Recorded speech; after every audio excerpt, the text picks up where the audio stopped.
Ndoshta ndonjëherë është vështirë t'i them me zë të lartë të gjitha ato që ndjej për ty. Prandaj, sot mu dha rastësia të të bëj këtë surprizë, edhe pse letra si mban dot të gjitha. Më kanë thënë se kur kam lindur unë, je gëzuar shumë. Sa që ke hedhur pushk, që shqiptari se bën për qik. Që e vogël, gjithmonë kam ndjer sa shumë më doje. Mami më tregonte se mezi prisje të vije nga puna vetëm që të më shihje mua. Dhe edhe sot, pas 14 vitesh, unë ende mbetem qikilushi i babalushit. Ashtu si më thret ti. E di që nuk kam qenë gjithmonë vajza më e qetë.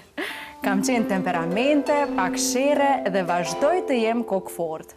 Por ti, gjithmonë ke pasur durim me mua dhe më ke bërë të ndihem qika më speciale në botë. Ajo që më pëlqen më shumë është se mua shpesh më ke pasur edhe shoqëruese në peshkim. Më mësove të jem e fortë dhe gjithmonë më bëre të ndihem se mund të bëj gjithçka. Dhe sot, kur të shoh në tribun duke më ndjekur në çdo lojë volejbolli, e kuptoj se sa me fat jam që të kam. Gjithmonë mundohem të të bëj krenar, sepse për mua je shembulli i njeriu që sakrifikon gjithçka për familjen. Ti ke punuar shumë, je lodhur shumë, por asnjëherë nuk na ke lënë të na mungoj dashuria në shtëpi. Dua vetëm të dish që pavarësisht sa të rritem, do t'jem gjithmonë qikilushi i babalushit. Të dua shumë, babi. Edhe unë e dua, më shumë ti në botë.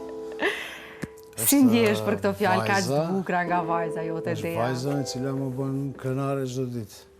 Do me thanë, nuk ka ditë që unë të kthehem në shtëpi dhe mos vrapoj të fëmijët, i përqafoj, sidomos vajzën, do me thënë, ka pas raste kur ishte e vogël, ikja nga puna vetëm ta përqafoj dhe kthehesha prapë. Dhe nga këto emocione që po shoh në sy tuaj, Goni, po e kuptoj që vajza qenë ka pika yte e dobët.